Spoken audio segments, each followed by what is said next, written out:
Hello, everybody, and welcome back to another episode of Not for Broadcast. Avery, we just finished up another tournament. PGL Wallachia. Yeah. Hello. Yeah, okay. Just making sure that you're alive. I am alive. Despite Liquid winning, I am still alive. Yeah, that got you good, huh? It hurts every time.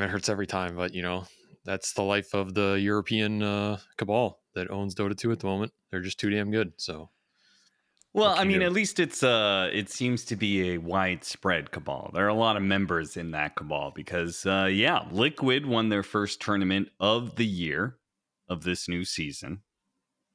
I think some people thought they would never do it since the addition of Saberlight, the loss of 33, the number of comments I saw about how 33 carried Liquid, yada, yada, yada. But they did manage to do it. And that makes it that we have like 6 different teams who have won tournaments this year. All of them being out of Western or Eastern Europe, but you know, at least there's competition within the regions. Yeah, I think it's better than it was a year or two ago. So, it's pretty good. And the games were, I would say the games were pretty good for Wallachia. I think they were some pretty hype ones in there, at least. I mean, they didn't get DDoSed again, so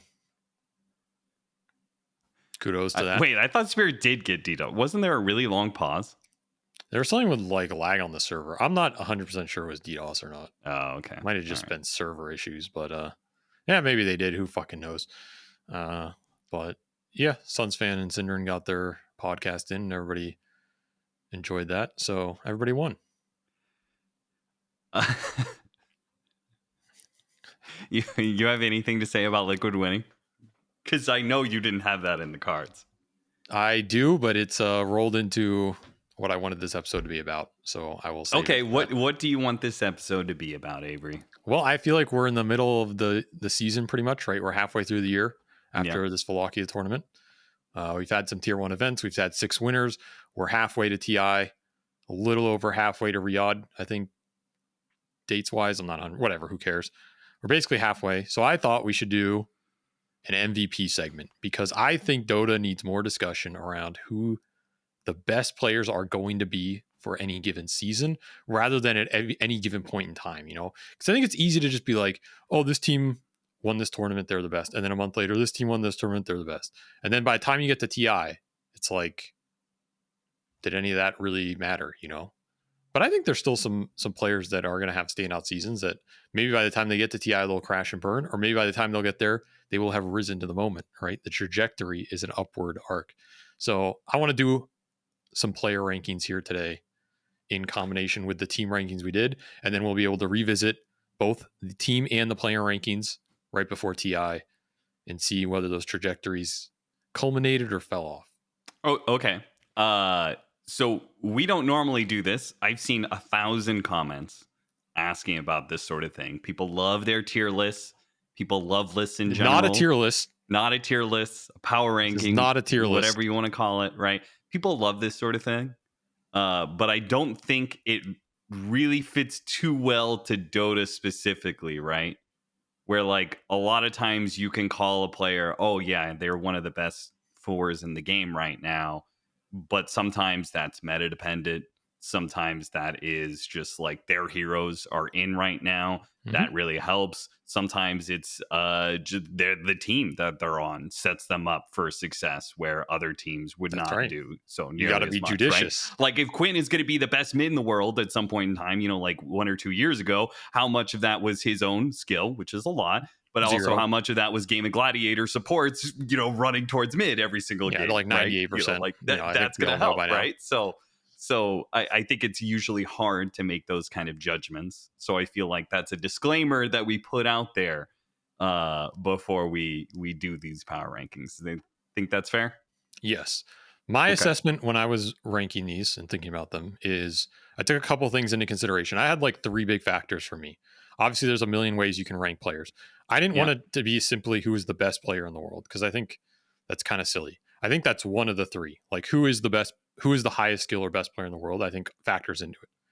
But the other two that I thought of were, one, like the player trajectory, right? Okay. Where do I see this guy going over the course of the season heading into TI and Riyadh? Like, do I think he can be the best player in the world at TI or Riyadh, or do I think that player is going to fall off? And if I think he's going to fall off, then I'm rating him a little lower. If I think he is going to continue to get there, then I rate him a little higher. And the other one is in terms of a true MVP, right? Which player elevates their team the most? Like, maybe he isn't the best on his role in the world, but he is so vital to the success of the team, right? He brings other factors to the table. Like, maybe he's also the drafter, the strategist. How are you even going to judge that, though? Shot caller. That's one of the factors I considered. I'm not saying we're perfect judges or anything, but, like, we'll see how I rated some of these things. But, like, let's say two players are exactly even, but one also drafts and shot calls and the other's a mute player, right? Yeah. I would lean a little weight towards the shot caller if the gameplay is completely even, because I feel like they just bring a little extra to the team, right? It's more impressive to me that they can bring that level of play while also having other responsibilities, I guess is how I would put it. So you're saying Nisha is very high up on your mid laner list because he recently drafted for Team Liquid. No, we'll get to that. Okay. He's retired anyway, so it doesn't matter. Okay, so anyway, that's how I generally thought about this, and I asked you to rank him as well. And I think, again, my interest in these is not what the actual ranking is, more the discussion around it, right? I think these kind of things just promote interesting discussion or debate. I also added the caveat of we chose 3 players for MVP from each position, and I also added the caveat of choosing one special mention for each position. Like one player you just want to throw in there for whatever fucking X reason you want. And again, I separated these out by position because I think it's way too hard to evaluate like a 5-player versus a 1-player. Like, what does that even, that to me has no bearing in Dota. You can't really compare that. And most of the time, I think if you're looking at one player to be the best player in the world, it's the most impactful dude from whatever team wins TI/Riyadh, right? So like, there's no point guessing it now because it's kind of like you don't know. Like, even if you think Spirit's going to win TI and they're going to be the best team in the world at that point, can you pick who's going to be MVP from that third time TI winning Spirit roster, right? It's like it comes down to who plays, who's in flow in the tournament. So can I give you my parameters for my list?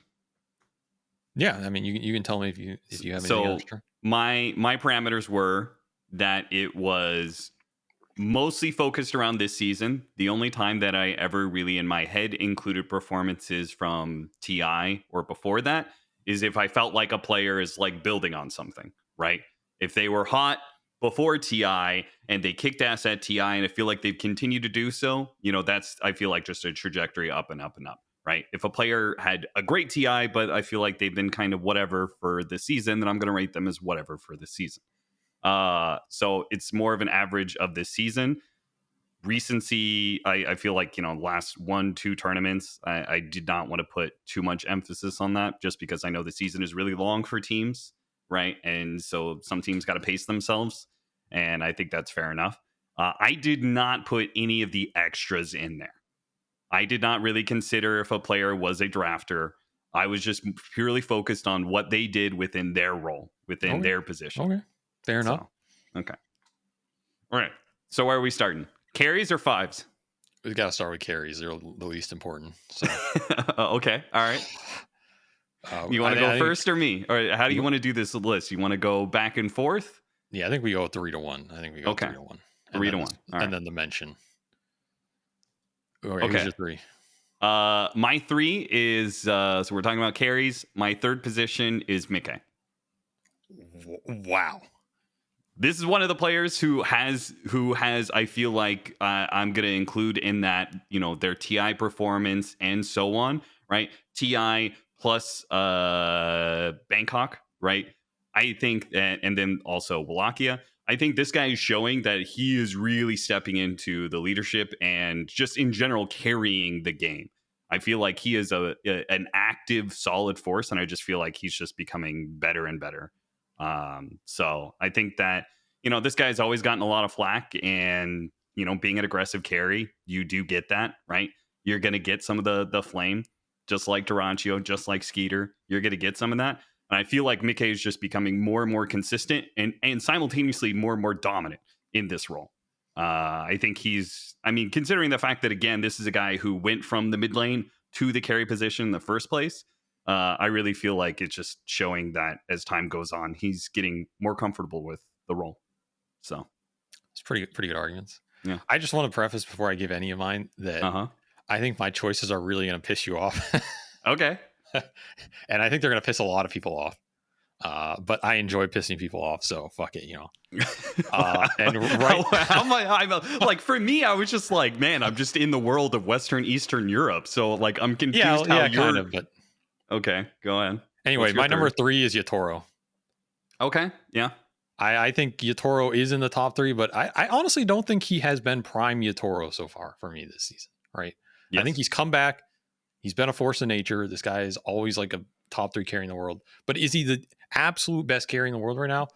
On any given day, he can be, like, for sure. Mm-hmm. But I think he's in the 80 to 100% realm. I don't think he's 100% every game. And I think, you know, I have some other notable Spirit players on my list elsewhere. I think that team is pretty stacked right now. So for him to stand out when the team is stacked, you know, maybe he suffers from like his team is so good that he really has to overperform. But I feel like some of those Spirit games have been hit or miss. I think the meta's a little hit or miss for him still. Like they're figuring it out, and when it clicks, it'll look good. But even that win in Dream League, I don't feel like it was. I don't think Spirit was untouchable. You know, they didn't feel untouchable to me. They were underdogs. They kind of dominated the finals. It was obviously a fucked up finals. They showed a lot of versatility and they were able to come back. But that it wasn't like prime Yatoro, 16 different heroes, dominated everybody in the tournament, dropped a single game. You know, like I'm waiting for that. So maybe my bar for this guy is just way too high, but I feel like there's still room for him to show me more this season, which I would not be surprised at all. So did you think that was going to get me mad? No, I think the next two will. Okay. Maybe. All right. My number 2 is Dyrachyo. This guy got kicked from Game of Gladiators. He came back. He obviously had an axe to grind. You know, he came back in a big way, and simultaneously he approached his, you know, I'm leaving Tundra arc, which I think really just these two things of incentive to show that he was a good player still, and the combination of like, I don't necessarily care what's going to go on for the rest of the year, led to some pretty peak Dyrachyo, I think, where he was just being, I don't give a fuck mode. You know, he was just going in, making shit happen. And, you know, sometimes, you know, typical Dyrachyo, of course, he's going to feed once a game at least, but it also made for some of the best plays that I've seen from him. So I think in some ways, we got to see some of the best of Dyrachyo in the last couple months. He is retiring again, though. Yeah. So, yeah, I don't know. I actually did not even have him in my top 3. Okay. I debated it a lot. I feel like he's in the 4th to 5th. I think some of the criticisms about him are a little true. I think I would, like, let's say I'm building a team, I would take him over probably 99% of other carries, depending on my roster construction, right? But I would also recognize the flaws in him as a player, which I think are real. I think Tundra got him at a point where some of those bigger flaws, which, you know, maybe how he fits in a team, motivation, like, does this guy want to keep playing Dota? I feel like he's in that weird space, like where Arteezy is, where it's like he could just become a mega streamer, right? And like, does he actually want to keep playing? He got grinded. He went to 2 TI finals. That takes a big toll. So I feel like Tundra got him with some spite motivation that kind of alleviated some of those issues. But even gameplay wise, I'm not sure. He's the guy you plug in when you have other players like 33 who are your engine. Yeah. And then he makes the engine work, you know, but he's not an engine. Like, I can't take Dyrachyo and put him on a team with scrubs and he carries that team. There's no fucking way. Which I am in total agreement with that. And if I was to include some of the things like, you know, drafting shot caller, Mickey goes up above him, right? I'm building a team around Mickey before I do Dyrachyo. But for me, just purely performance from what I've seen this year, I thought Dyrachyo, just purely his play within the game, I thought he was the second best carry. I put Satanic number 2. Okay. I think I am big on this guy. I think he's super young. He has had an incredible trajectory, within the first year of basically professional play after being out of contract jail. He has continued to step up his game, I think. If you look at the games in which he played for Parivision on, what was the last LAN they played at? Or it was that series where, like, the one that impressed me most was that Terrorblade game where he got killed, I think, by like Soxa 3 or 4 times.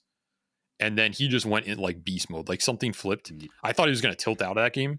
Like some young player, you saw him on the cameras. He was like frustrated at getting killed a bunch of times. And then something just fucking flipped in his brain and he went Giga Chad mode and like did not fuck up a single mechanical button press for the rest of the game. Had like crazy manta dodges, crazy team fighting, and just took that game completely over. That is something I've not seen out of like a 16/17-year-old since maybe Sumail. The capability to just take a game over like that out of like pure will. That was really rare. I think that just pushed him up for me. Like, I just think the potential is ridiculous on this guy. And I think he's already had such a stark rise that if you're not rating this guy highly, like you have not been watching some of the games he's dominated. Now, he does kind of suffer a little bit from like the lack of experience. I think it does show sometimes when he has to completely carry a game while the rest of the team is suffering, right? I think in those situations, you would rather have Yatoro. Like, your chances of winning probably go up, right? You'd rather have like an Ame or somebody. But I think like if you're picking a guy going into this next TI 6 months from now, a year from now, whatever, like this guy's got to be super high up. And I think he's already playing at a very high level.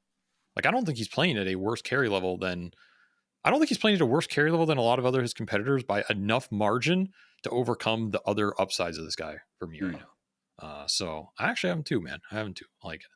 Okay. Well, he's my number one. Wow. Not to one up. That's absurd. I don't know if I could put him one, dude. No.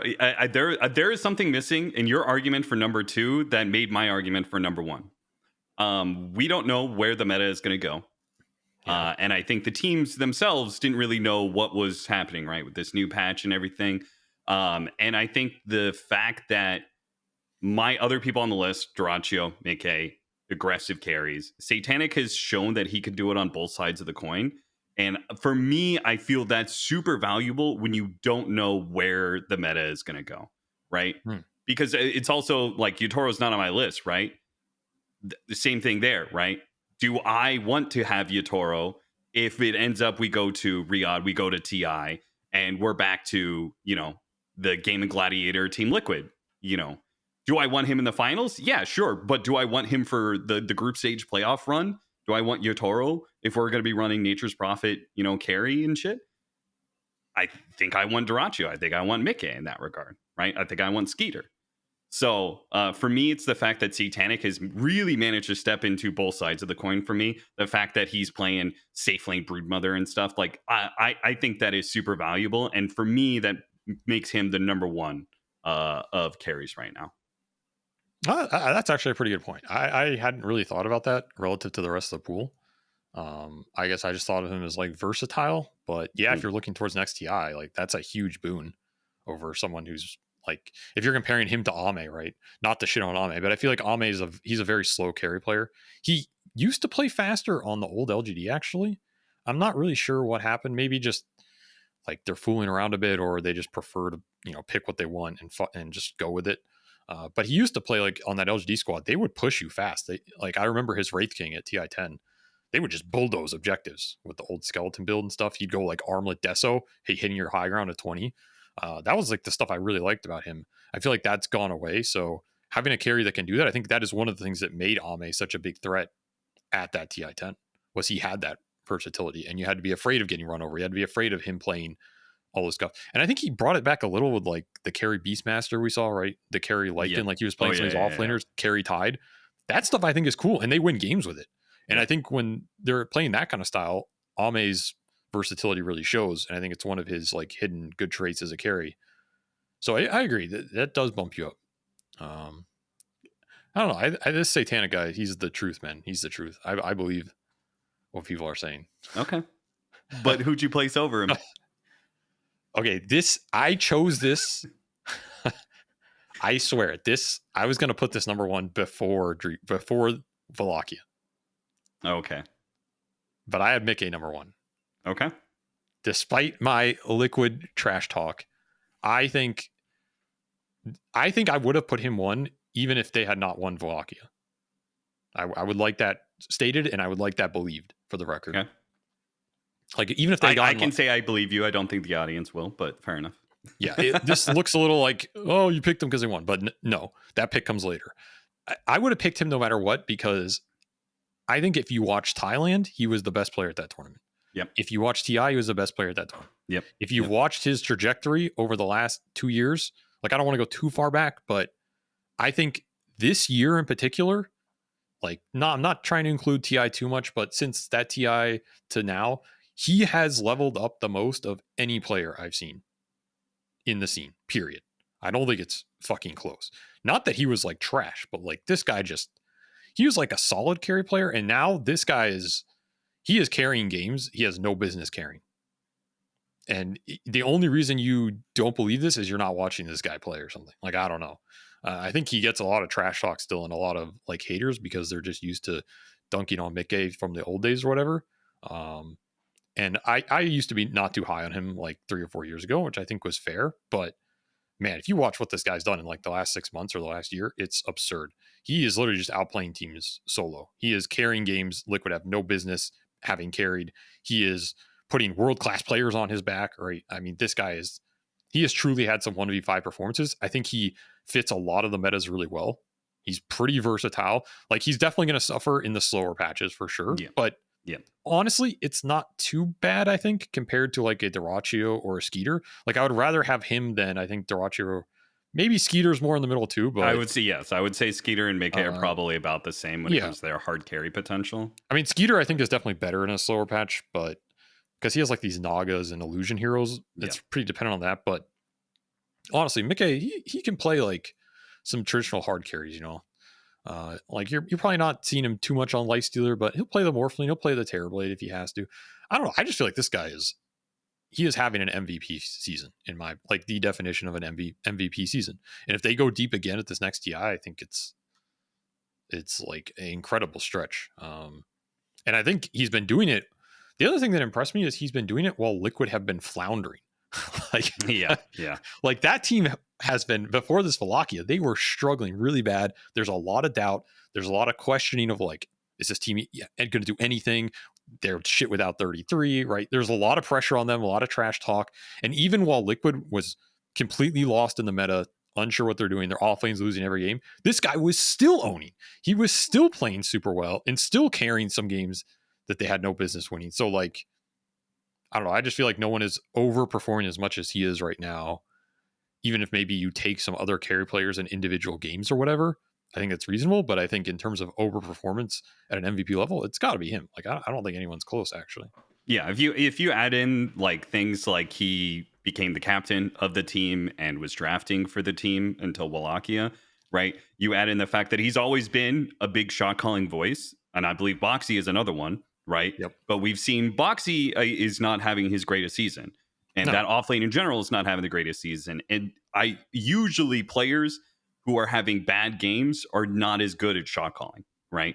They just don't have the right feel. So I have to imagine he has to take even more of that responsibility, right? And so the fact that he's doing all of that while still performing at such a great level is, I think Mika is like, if you could build a team around him, you know, for this year, if everybody was free agents, I would agree that he would be maybe my number one to go to alongside Satanic.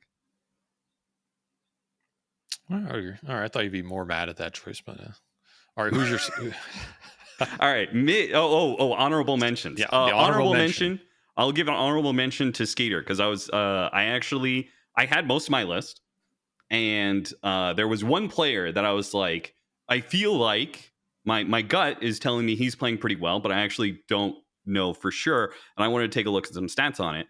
And I noticed that Skeeter was actually, I think his stats for like this season have been like, he's had a crazy good KDA. Now, stats aren't everything. And obviously KDA, you know, carries are typically going to have higher numbers than most.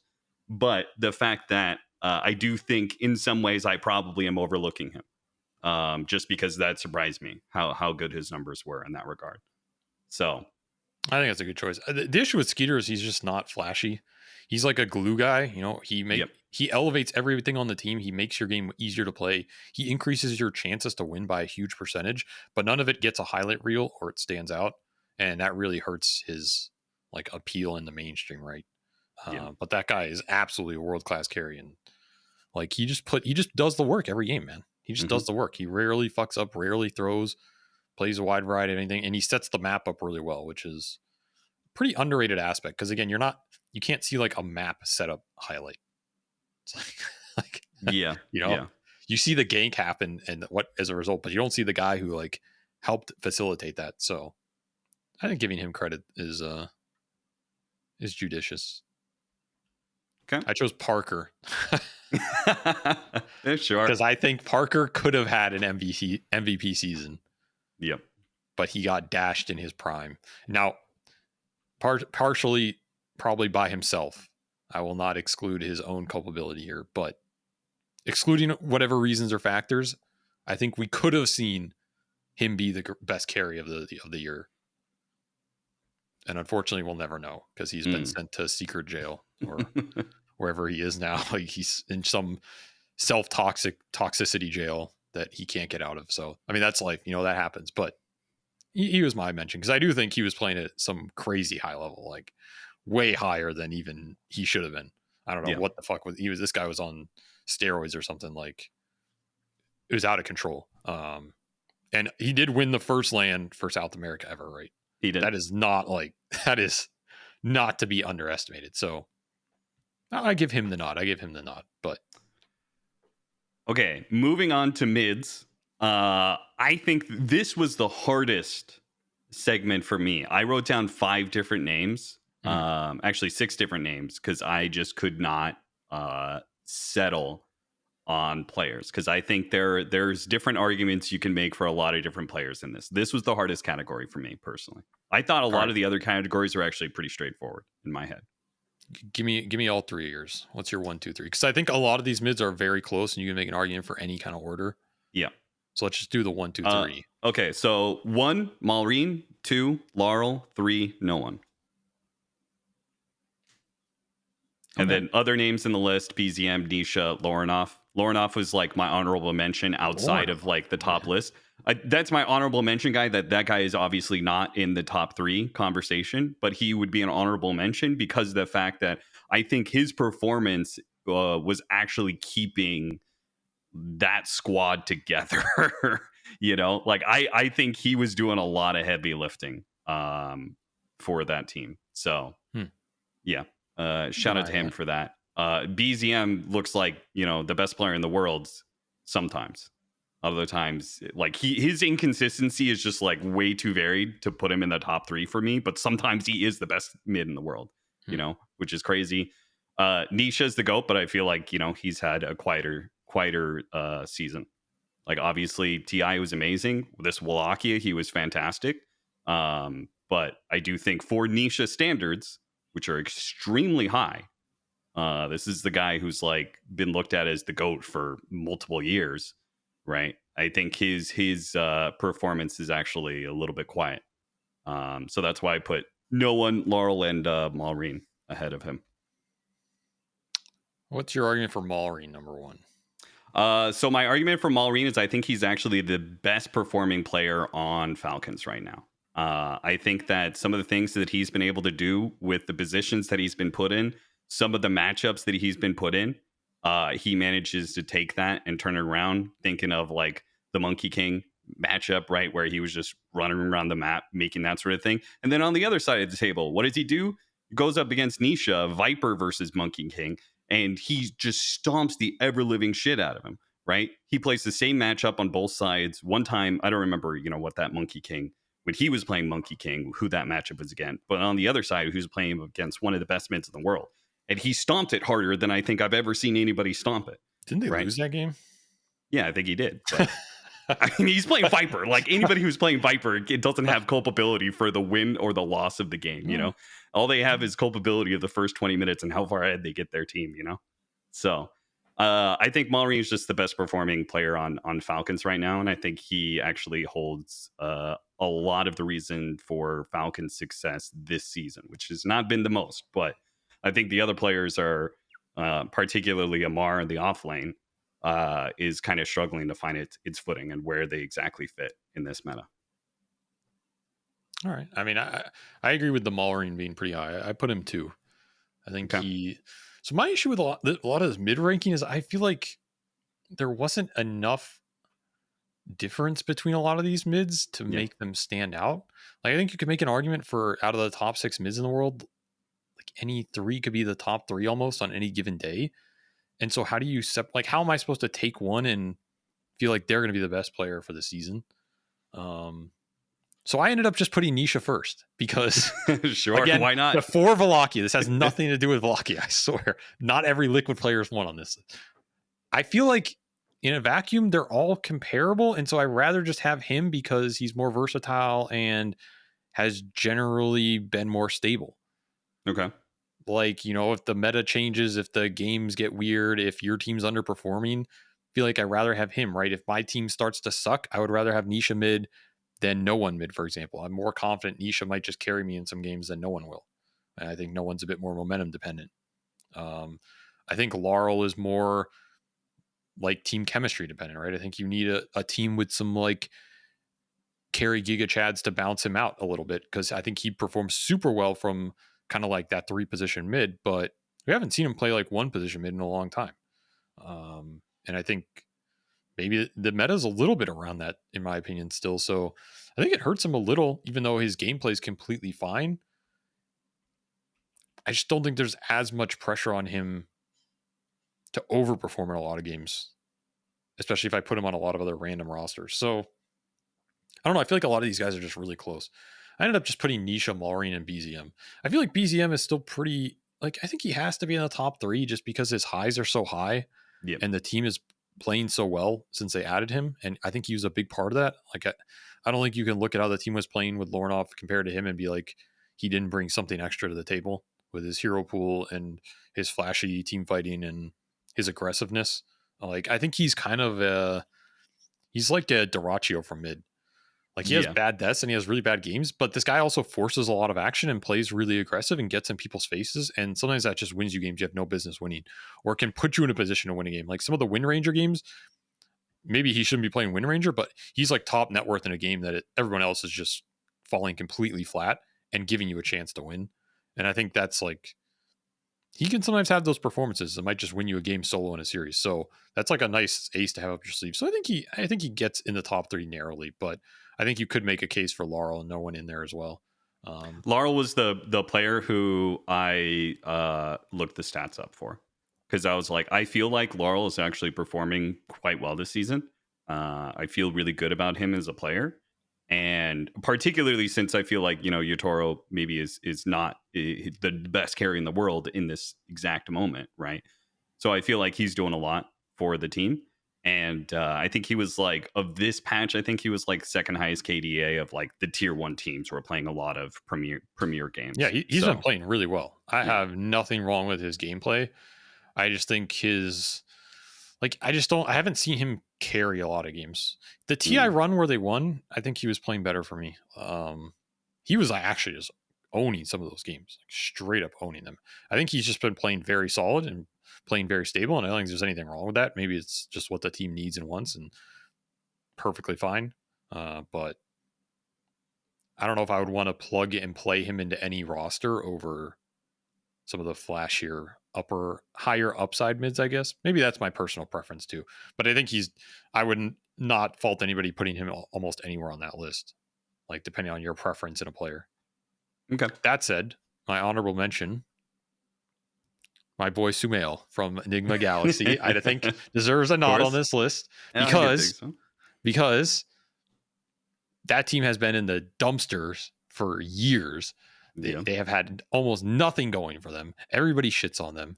And all of a sudden they start making some waves. And I think a big deal of it was Sumail upped his game.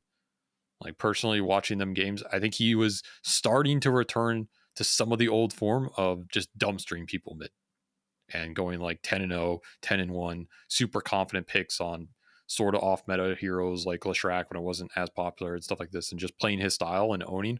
And I think when he's confident like that and owning, it doesn't make him the best player in the world on its own, but it was like a drastic rise for me. Like I think he stepped up the most of any player relative to how they were playing, and just in terms of confidence, gameplay, owning people. It's like, oh, this guy's still capable of just carrying games. So I don't know, that I could see that trajectory continue. I just thought it was the most interesting change for me of any of the mids, because I think a lot of the other mids are like kind of what we expect.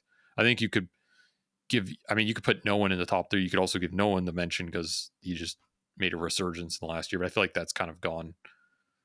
That just puts him in the top 3 or 4 no matter what. So sure. Okay.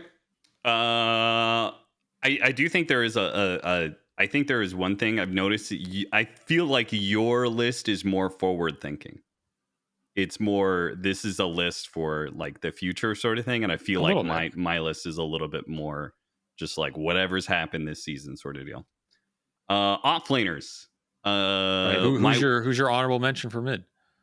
I already told you it was Lornoff. Oh, okay. That's fine. Yeah. All right. Offlaners. 33, number 1. Collapse, number 2. DM, number 3. Yeah, I think 33, number 1 is the easy choice here. I think it's almost impossible to make an argument for anybody else. Like, what is even the argument for anybody else that's logical? I think the only guy is like, oh, I think Collapse's like TI ceiling is higher, so like, which doesn't even make fucking sense because sure, they both won the same number of TIs, and I think 33 he's done it different ways. So I don't even know if that's true. I think 33 is just one here. I think he has not shown any lapse in his quality of gameplay on average, right? And he now leads the team in drafts for them as opposed to him strictly being that.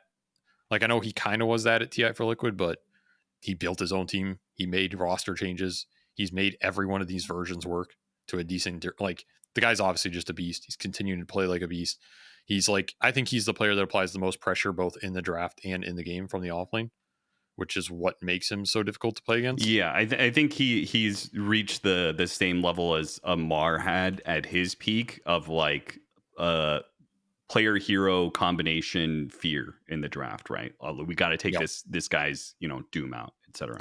Like, you have to ban 4 heroes, you have to ban 5 or 6 heroes against him, and he still gets something that's going to fuck you up. So you're trapped. And there's more heroes that are not meta, right? That if the meta ever changes, like those heroes will come back into rotation. So yeah, I had him on as well. I put ATF too. I think okay. People are still sleeping on this guy a bit. I still don't think you would take another offlaner over either of those two. Like, even if some offlaners have had better individual tournaments, I think if you look on average, stats wise, lane wise, meta wise, this guy is still owning like over the course of multiple events, right? And he continues to dominate a lot of lanes. Maybe not as much as he used to, but you're still looking at it relative to the rest of the offlane pool. I think offlane dominance dwindled a little bit. I think it used to be a lot more common. Now it's not as common. So I don't think you can hold that against him and be like, oh, I don't see him winning every single lane anymore. Well, it's like, what fucking offlaner wins his lane every time? Like, almost no offlaners winning their lane every single time. The meta has just shifted a bit. But I think he still just puts up ridiculous numbers. And I think he creates a lot of threats in both in the draft and the game. He still puts some pressure on you. I think some of that pressure has gone away. In terms of like the scaling threats. I think we talked about this before. Like, I'm not as afraid of his Mars in the ultra late. I'm not afraid of his Viper Razor in the ultra late, right? But man, like, I think he's in the same position. If any of those other threats come back, right? If the Timber Saw comes back, if the Razor comes back, and then you have like other staples like the Sand King, Mars, Darkseer, that you can still play these heroes, the Beastmaster, then you're screwed. And so I feel like I would still take him over a lot of offlaners because he's still playing at a very high level. He still gives you a very high chance to win. He puts a lot of pressure on the enemy carry, and he gives you some draft pressure. I feel like even if his gameplay is worse than it was in his like prime rookie season or whatever, that's like, I don't think anybody has overtaken him in terms of that yet. Okay. And then I put Collapse 3 because I think honestly he's playing pretty fucking well. I think he's in the same spot as Yatoro. Like, I see glimpses of prime Collapse, but we're not there yet. We're 80%, powered up. He still has some room to go. Could get there by TI. could not get there. I would still probably take those 3 over any other offlaner right now. In fact, I think the drop off for me in this is the highest of any. Agreed. I think outside like the top 3 to 4 to 5 offlaners, the drop off is really big. I think Saberlight's in that like weird middle ground. I think you could put Ace in the weird middle ground, right? Like obviously Ace is a world class offlaner when he's on, but they're not on right now. But there like are players who are I think pretty meta dependent. Yep. Right. Where if it is their meta, they might be in the top 3. That's why DM was actually on the list for me as 3rd. Yeah, I think he's because I feel like this season he was in his pocket, right? He was in his meta where he was able to play Enigma. I wouldn't be surprised if as this patch continues, we'll see him pull out his offlane Venomancer, right? Because that's his thing. If that really is as overpowered as it looks, right? He's going to be in a very comfortable place.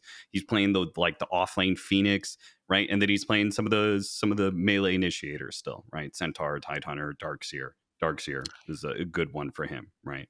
So yeah, I thought about DM a lot. I think he's in that 4 to 6 range. I think on a good day he's in the top 3. To me, so the thing that I think pushes him up the most is his consistency. He has like the lowest deaths per offlaner I've seen in any offlane player on average since like Universe. He reminds me a lot of Universe back in the day. Very conservative, very defensive laner, gives up very few deaths, even if it might mean he doesn't get as much out of certain situations as other more aggressive players. But he always gets his own. Like no matter what happens, he gets his own. Some of the games we saw where, I don't know if you remember that game he was playing, I think it was Lycan, and they had like the worst laning phase for that off lane that we've ever seen from that team. Yep. They lost their tower. They got their Wisdom Rune stolen. He was like farming under his tier 2 at 10 minutes as like level 4 or 5 Lycan. It was just garbage. And he ended up being like MVP that game. He took like the racks. It was on land in Thailand, I think. And yep. He just owned that game from a completely trash position. This guy just always gets he always gets his own. You can't really stop it, but he won't often take more than he should. So it's just weird. It's like he is a facilitator as an offlaner, yes, right? Yes, if the offlane becomes more greedy, right, then DM falls pretty heavily off your list, right? And you would much rather have Amar, right? But he is a facilitator naturally. It's a big difference between like Bristleback. You pick Bristleback for Falcons, you pick Bristleback for Power Vision. You're getting 2 different Bristlebacks, right? Yep. Amar's going to play the carry one that is spitting out quills everywhere, and DM's going to play the goo one, right? And he's going to set up his team in that regard. And so it is very different. It is very It's good for them because they have no one in Satanic who are 2 high damage dealing 1 and 2 cores who need a facilitator. So you absolutely want him to play that way, and it's super good for their team. I guess when you just look at it in a vacuum, how many teams are set up like that? I think it tends to be the norm that more offlaners are greedier and dealing more damage these days than facilitators. Yeah. Like I feel like most teams have a facilitator almost out of their 1 or 2 more than the 3. So I don't know. It varies on how you feel, but I think you could put him in the top 3. I think you could put him in the top 4, but he's there for sure. Because he has been playing really well. I think people underrate that kind of defensive, conservative facilitator style. Because again, it's not as flashy. You don't have as many highlight reels, but the guy's been putting in work. He has to have like the lowest deaths on average of the last year of any offlaner. He has so many games. He has 1 or 0 deaths. You can't underrate that. I mean, does increase your chances to win in a lot of games. So yeah, he's like a modern day Universe for me.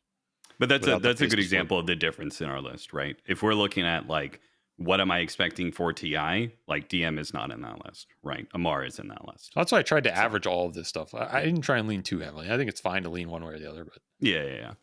Honorable mentions. I'm gonna give 2 here. I'm gonna give to Hawk, who I think is similar to DM in that regard, and he was in his pocket. Okay. And he was actually like in a really good spot. I think Noob is another player who is like really stepping it up in the offlane role. I think he, as you said, for Sumail is a big part. I think equally so. I think Noob is actually, but I think both of them have leveled up their games. It's just, Sumail you would probably expect more out of in some ways, where Noob is obviously he was learning the offlane role. I think he's getting pretty comfortable with it. So you would put the Hawk in there, even after he said he could fix all of Liquid's problems. I mean, right before they won a tournament. I mean, it's just an honorable mention. There's no way this guy's in my top 5, top 6 or something like that. Dishonorable mention. That's dishonorable right there, dude. I just say purely based off of play. Like he was killing it. So I put XXS. Okay. I think XXS. I think he honestly might be a top 3 offlaner in the world. We just don't see him play enough games. Like he's just chained down. Yeah, because the team shuffles every month. No one knows what fucking roster is going to show up under which org on any given day. Mm-hmm. It's like you're just playing like Uno reverse cards between all these Chinese orgs. And like Jin Q's retired every 2 weeks, and then another 2 weeks he comes back, and then he's retired. Like, it's just so hard for me to rate any of these Chinese teams highly because we just don't even see the same roster play for any given same month. But like this last tournament, honestly, he looked pretty good in the games. I think he was the best looking player from that team, and the guy's still a beast. I honestly feel bad for him. I think he's still relatively in his prime as a player, like the last 2 to 3 year period. And there's just nothing stable coming out of China. So maybe Zhao Wei coming back will bring some stability and consistency and like bring everybody together under a leader. That is his strength. So I don't know. I feel like he deserves a mention because I honestly think gameplay wise, he's still very, very good. And he's continuously gotten better since like 5 or 6 years ago, which I'm not going to rate all of that into it, but like he is a player who I didn't used to rate super highly way back in the day when I was playing against him and stuff. It was like, it's just kind of a mediocre offlaner that used to be like a mid that had all these like weird picks. Like, but now he's like actually just incredibly stable, incredibly high skill team fighter. And he will carry games. Like he will straight up carry games through team fighting. So I think there's a reason he ends up on a lot of these top Chinese teams, as does Jin Q. So I think he deserves a mention. I think that guy's still really good. If they can ever get a team that exists for more than a month. Okay. Like, maybe we'll see some more action of like a top 3 or something, Was that your only Chinese player on the list? No. Oh, okay. All right. That's surprising. All right. You go first this time. 4 positions. All right. This was actually the hardest one for me. I feel like I do not feel like there are a lot of 4s that are having standout seasons right now. I will actually largely agree with that. Like if you look at most teams that are doing well, right? It's a lot of these European teams, Liquid, Tundra, Falcons, Pari Vision, whatever. They all have like solid 4 players, but no, I don't remember a lot of games where the 4 was just carrying games or people say this guy is the best player on the team. Like which of the top 6, 8 teams in the world is the 4 player the best player on the team? Well, I have one. It's Bedboom, easily. Okay, well, yeah, but they're that's why Save is my number 1. He's clearly the best player on that team. Oh my fucking god! You actually put him 1. Sure. Oh my god, that is. I kind of respect that, but I hate it at the same time. Like, I thought of him because I think he is also. I was like, who is the best player on their team that's a 4? And he's the only one that comes to mind. Yep. But that team is so bad right now. Like, I cannot put him in the top 3. I just can't. And his gameplay, honestly, was not up to, I think, his own normal levels when I was watching. So I could not rate him. I cannot believe you put him on. That's like, I kind of respect. I respect and hate. I'm just going first now since I already did. Okay, so I did whatever. Save. Soxa would be number 1. I don't know. Like, I think I agree that 4 positions, I think it's the role. Something about the role is just not allowing people to really be able to perform as well. I think it's very sacrificial right now. Yes, I think so. And I think Soxa is the best 4 in the world, maybe. But I don't know, like the way that just the last couple of months, I feel like a lot of times he's just like he's playing Bounty Hunter and he's just running into sentries all the time and dying. And it's just like, how do I rate that? Like it just doesn't feel good watching it. And I don't think that's on him necessarily. It's just like, I just don't think the meta like favors him in some way. So a lot of the 4 positions that you normally would rate, Crit, Boxy, Jin Q, right? Like those guys are all that's my honorable mention list, right? Because they're not in the top 3 because by the time TI comes around, I'm sure they'll be stellar and you know, they'll have their arguments for top 3. But for whatever reason, right now, it's just like they just don't really fit. And I think it's something about the 4 role that's just off for them. One person who is stepping into that role and looks pretty damn good into it is Rue, who is my 3rd.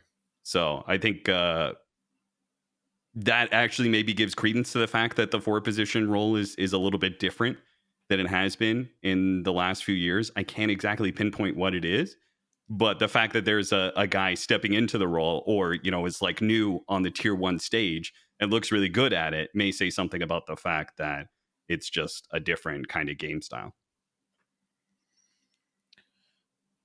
I think it's just the 4 is more a 5 than it used to be. And yeah, it's not like the heroes that are in the meta are not flashy heroes. They're not heroes that carry team fights. It's like, it's Bounty Hunter, it's Night Stalker, it's some Sacrificial Shaman, some support Furion, AA4.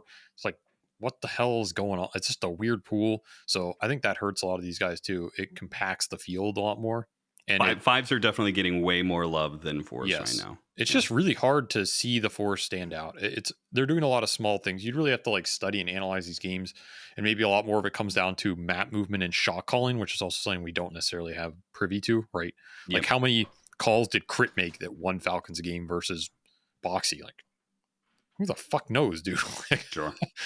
We can't know that. They're both tremendously good shot callers, but how do you rate that? So I don't know. I did put Sox a 1 because I think like he's had some hit or miss performances, but the guy's obviously still really fucking good. And I think if you just average out performances over the first 6 months of this year and looking a little forward, you're probably taking him over anybody else. I think sure it's kind of hard to argue against it. I don't think anybody else has had a standout season enough to displace him. I think Crit has in the past, but again, Falcons just kind of look treading water. Like they're still very good. I think Boxy has also had performances in the past periods of time where he was clearly the best 4. Yeah. But I don't think Boxy was good at all, like the first half of this year, to be honest. Sure. I think he was really struggling. Agreed. And I mean, he talks about that too. Like he struggles in the lower pressure games and tournaments, and like the later the tournament goes, the better he gets. I agree with all that. I would take him and put him on my team in a heartbeat, but you can't look performance wise and rate him super highly. I actually put 9 class. This one was really difficult for me, but I was thinking 9 class is somewhere 2 or 3. And I ended up putting him 2. I'm not sure he's like the second best 4 in the world, but I do think he's better than a lot of people give him credit for, just because he's so toxic that no one wants to give him credit. I literally think it weighs him down. Like no one wants to praise this guy or like highlight when he has good games, because he's just such a like toxic piece of shit in pubs, and everybody hates him for that. So yeah, no one wants to be like, yeah, this guy's good, you know, when he's like shit talking in pubs and he like self admits he's a toxic shit talker. So, but I do think if you look at 4s that have come out in like the last 6 months or year and have been pretty solid, or at some, like, I actually think his gameplay is better than people give him credit for. I think he just plays a lot of weird heroes and has a very weird and kind of greedy style. It almost reminds me of Yapsor. Like he'll play these like Nyx assassins and bat riders, and he'll like go jungle for 20 minutes and be super greedy, but then he'll like make a random game winning play, you know, and just win you the game or just take a game over. So it's kind of like, I don't know. I mean, how much is that worth? It's really good when you have facilitator offlaners like DM. It's really bad if you have greedy off. Like he would never work with an ATF or, you know, like a 33 or something, but he kind of reminds me of Yapsor, right? If you have these Zai kind of offlaners, like these flexible offlaners, like Zai DM, Saberlight that can kind of play sacrificial or do a variety of stuff. Honestly, he's pretty good at balancing that out. Like he'll carry games, he'll farm a lot, he'll play the greedy Rubik Nyxes and make team fight winning plays. So I feel like he's having like a pretty good season, honestly. I think I had Rue as 3rd, and then I was debating between him and Boxy, because again, I feel like the differential is still not big enough that I would take someone over Boxy in terms of like the shot calling value. But I think honestly, Rue is having a better season than Boxy so far. So yep. I would lean towards him 3rd. But I think that 3rd is like, it's between like Rue, Boxy, and Crit. I think Crit is still somewhere in this discussion, just because he's so solid. Like the guy is he's just a fucking rock, dude. Like you can count on him every game. He plays everything. He's a solid shot caller. He's always going to be good over the course of a year. But obviously Falcons haven't hit their groove yet, so it's hard for him to stand out. I also don't think this is the best meta for crit.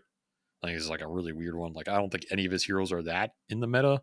Earth Spirit, Dark Willow, Hoodwink, the Rubik, Hoodwink. The Dark Willow was the one hero that was kind of in the meta, but I feel like I didn't see crit play that much. Where 9 class played a bunch of Dark Willow, and it was working for them. So that's what I'm saying. So obviously, I think crit's he hasn't figured out his hero pool and exactly what he wants to thrive with. But if he does, he easily just goes in the top 3. So I think he's right in there too. But yeah, I think the 4 is super weird right now. I don't know. And my honorable mention was Jin Q because the guy, he's clearly still a beast. I knew it. Clearly still the best player in China. But they don't have a fucking team that lasts more than 3 weeks. So I can't put him any higher.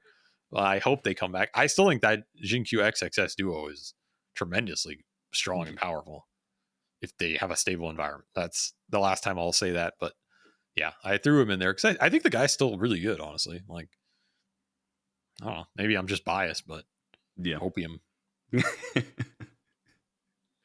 All right, 5 positions. This one I thought was super straightforward. I thought this one was very easy. I think there's only four people that can go. Who in this are the list. 4 that you think can go on the list? Whitemon, Maposhka, and Sania Snaking. I would agree with those 4. Yeah, I have 3 out of those 4. Yep. But I don't think the order. I think the order comes down to some minutia, though. Yeah. Okay. All right. Yeah. I had Snaking 3rd. You had Snaking 3rd. Yes. Okay. I had Snaking not on the list. Yeah, I think your 3rd is either Snaking or Insania. Yep. Because I think the top 2 are obvious. And if your top 2 aren't Maposhka and Whitemon, you haven't been watching Dota. Agreed.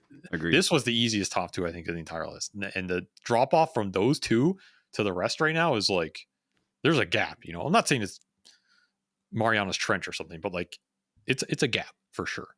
I think that the argument between Insania and Snaking may literally just be meta, because I feel like Snaking is a relatively greedy 5 position. I feel like he should be standing out more than he is. But the biggest times he stands out is when he's playing Enchantress and farming in your jungle, right? I feel like if 5s are getting more love, Snaking, it has to be one of the people who usually should, but it's the type of heroes that are standing out that aren't necessarily Snaking heroes.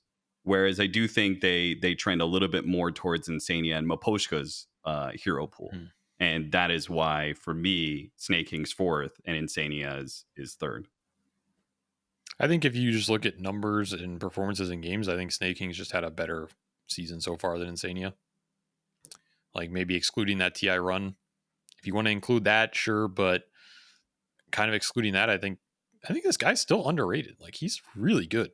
He does a lot of small stuff well. He manipulates the map really well. He also plays anything. This guy literally will play any hero in the game at a top tier level. And I think Insania's hero pool is way more restricted relative to his. So if they're kind of on even footing, I would rather take King, because I think he just has way more flexibility. He can play kind of any strategy, any style. I don't think he's as restricted as people think he is. This guy's one of the most flexible players of all time. And he's a pretty strong shot caller. And he's captaining. And he's drafting for that team. Right? Sure. There's a lot of things he's doing for that team. And every time I talk to him, the guy's just fucking stable as can be. He doesn't have motivation issues. He doesn't have emotional baggage. He doesn't have girlfriend calling him up every 5 minutes. He doesn't create team problems. Right? He's 100% committed. So I'm not saying Insania isn't that. I'm not faulting him. I'm just saying I think he's still a very valuable player to have on your team in terms of that captain drafter role. And I think that skewed it a little bit for me.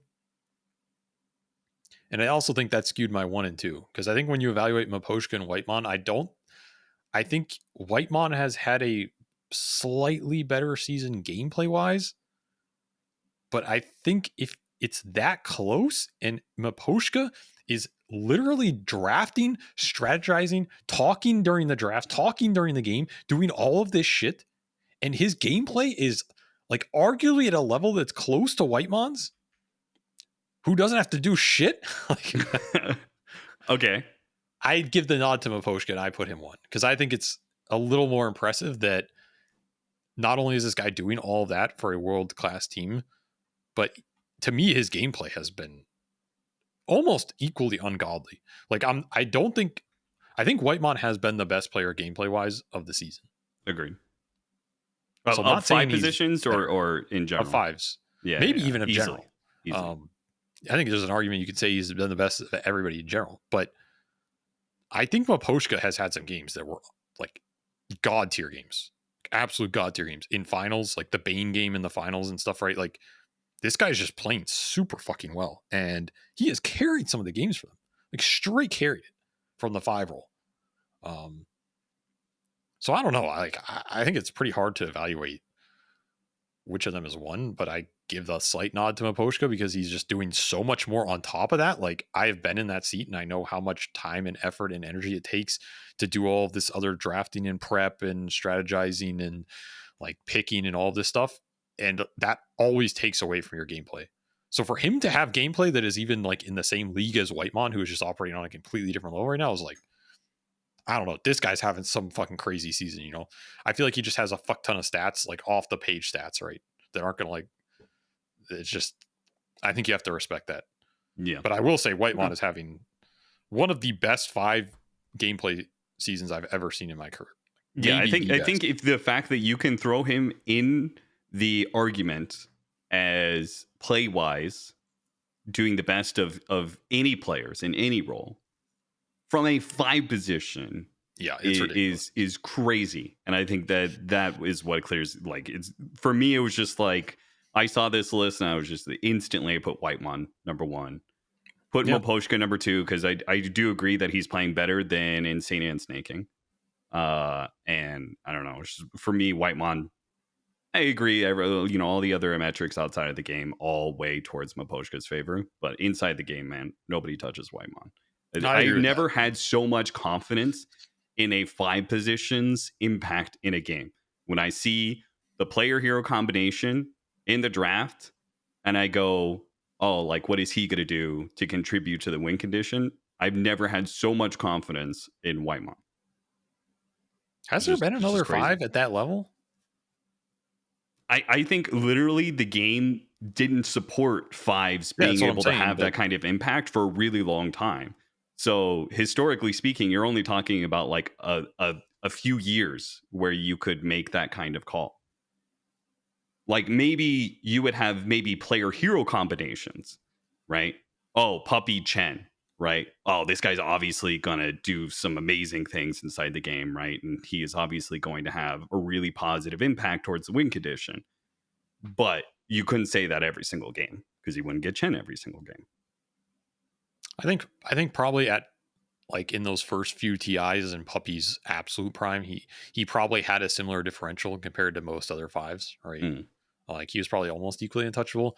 The other one that comes to mind is Y. I think Y, like obviously he won TI 6, but I actually don't think that was his best. I think TI 10 was his best. I think he actually had a ridiculous tournament for LGD that event. And it's just kind of eclipsed because they ended up losing that game 5, right? Sure. But he was playing like, this is the guy who's just like, you're just picking him on dying. It's like how he's like, you're playing on dying now. And he just like owns, right? He knows what to do. Like that guy's really good. He understands. He reminds me a little bit of Whitemon in terms of like, I feel like I could give him any hero and trust him 100%. He's going to buy the right items. He's going to play to the strategy. He's going to do his role. I think the difference is Whitemon is just he plays in an era where you can have a higher damage impact and like a more concrete impact as a 5. Yeah, if we're talking about the 5 positions that are popular right now, right? There was a little while back, like huge amounts of damage. Phoenix, lots of damage. Warlock, lots of damage. Lots of big team fight impact, right? Pugna sneaking in there. So I feel like the 5 positions that are being run right now are also like it's the meta supports 5s, but also the 5 position themselves are just doing more damage than other metas that, like you said, like why he's playing Undying, but like no matter how good of an Undying he is, like he's not going to have the same impact, the potential impact, the highest ceiling of what, some of those backline spellcasters can do for you. I will say there are two things I thought of when I was thinking about Whitemon's season so far and why this guy is so good, and related to that a little bit. One of them is this guy has looked good on any hero, basically, even garbage heroes, which to me makes no sense. I have not seen a 5-player do that in a very long time. Like, I'm telling you, Austin, Ringmaster. I was about to say, he's talking about Ringmaster. Ringmaster is not a good hero. Like, the hero is playable, okay? He might be mid-tier. He even took the garbage facet. Yeah, it didn't like... This guy is just making anything work. That is the simple truth. He makes Ringmaster, like, you watch him play Ringmaster, like, oh shit, this is like, he's kind of cooking some dudes out here. Go play that fucking hero. He has like 3 spells that don't do anything. The cast ranges are ass. It's a channel spell. His ult's honestly hard to hit in competitive games. You have to combo his shit. It's like, that hero is just nothing goes through BKB. The save got nerfed a fuck ton. The cast range on the box is really bad now. I'm telling you, that hero is like, when I see him playing that hero and making him look like a normal support, I'm like, no one else, you're not going to see anybody else play this hero. And no one else does play the hero. There's literally no one else playing the hero because no one else has the confidence to play that fucking trash can of a hero in a competitive game and actually look good with it, let alone decent. Like, so that's one thing. The other thing is, I was evaluating this, like, maybe he just plays higher damage heroes or flashier heroes than all the other 5s, right? Like, you shouldn't fault the 5 for playing Omni Knight and being in the right place at the right time the entire game and shielding his carry, right? That can win you a game to equal probability as you being the highest damage Warlock. But honestly, I go back to some of the games at TI on that Tundra squad where he was playing Shadow Demon, and he absolutely won those games purely off of saving people with disruption. Like, just straight up, they won games because they had Shadow Demon Tuskar and they were just saving everybody. His positioning is some of the best in the world. He predicts the plays correctly. So he doesn't need to be the highest damage support in the game to be flashy, is what I'm saying. Like, he will win you a game. Pick him a saving 5. Let him sit behind a dude. He'll also find the farm. He'll also do damage, but he will also save the guy when you need him to. Like, if I need a 5 on my team to save my carry at the right point, I'm probably picking him, right? It's him or Raposhka, I think. So I just feel like there's not many flaws with this guy at the moment. Yeah, I'd actually probably put him as the best player in the world right now. Like, who else is coming close to what this guy is doing? It's disgusting. It is actually disgusting. I don't think I've seen a 5-player play at this level since Raposhka a month ago. Like, I don't know. I think they're getting privileged, honestly, because they don't know what it was like, Yeah. So they're getting a little privileged, but at the same time, you have the privilege of witnessing some of the greatest support gameplay we've ever seen. And I think people are taking it for granted. So don't take it for granted. Yep. Anyway, who's your mention to finish off the list? Well, my mention was Snake King, just because he wasn't on the list, right? Okay. But my last shout out, Ducalis. I think this guy is actually playing super well. Okay. He's very underrated because he has kind of a weird hero pool. But if you watch some of the games he plays, like Winter Wyvern or some of these backline supports, he honestly carries some of those games with his spellcasting. And he's been very solid for them. So for me, his trajectory has gone up a lot. And I think people are underrating him a bit. And I think he could continue to have that kind of trajectory. They're on a good, stable team. He's playing with a really good carry. Yeah, I'm kind of excited to see what he's going to do in the future. I think he has improved the most of any 5 in the last 6 to 9 months, which is why I'm giving him the shout out here. All right. I think that is a very apt shout out. The Parivision boys are just getting all the honorable mentions. Yeah, I mean, I feel a little bad because I do think they're a really good team. But maybe that says something. I think part of the strength of that team is they don't rely on any one player. They're like a fully team effort team, right? They need everybody playing together, functioning together, balancing each other out. And that's what makes them good. And I don't think that makes them worse than any other team. If anything, I think it makes them a better team-wise than a lot of other teams who maybe rely on star players to overperform. And it doesn't feel like that changed with the pickup of Satanic over Crystals. No. Right? Whereas normally, I think you get a superstar like that, you think that the lineup is going to build more around him. and function more around him, succeed more around him, but it doesn't. So I think that's pretty cool. I would agree. All right.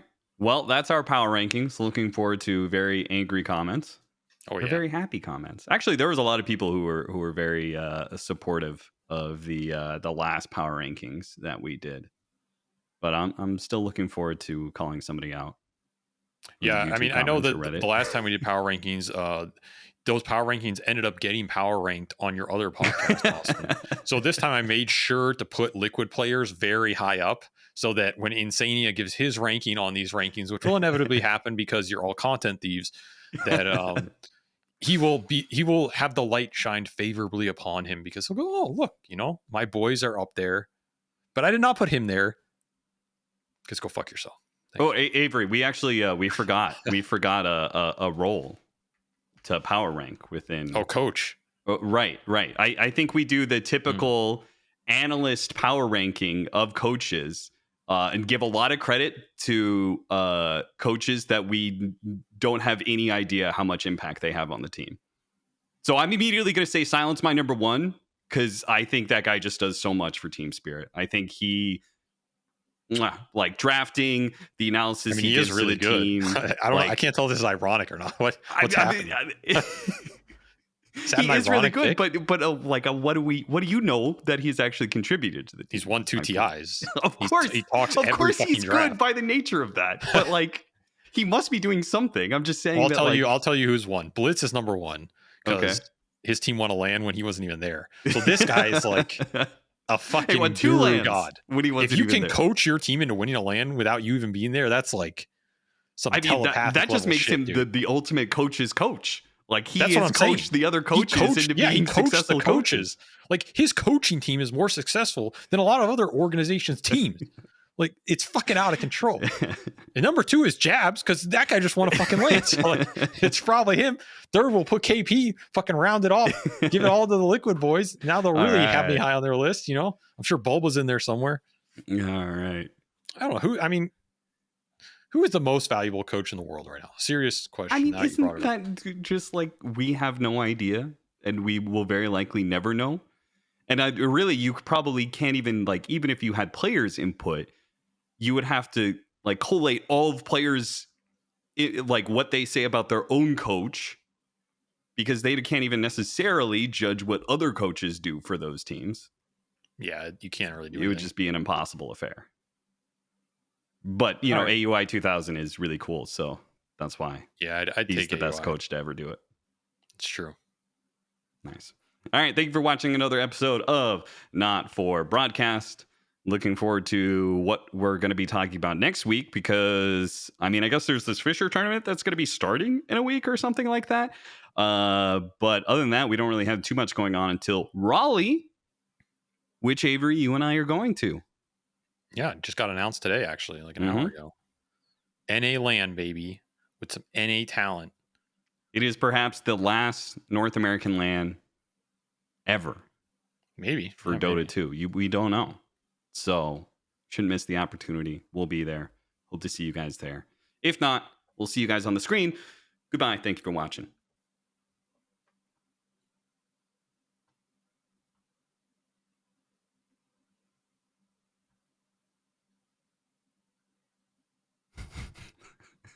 What's happening? Hello? What do you mean? We're done. It hasn't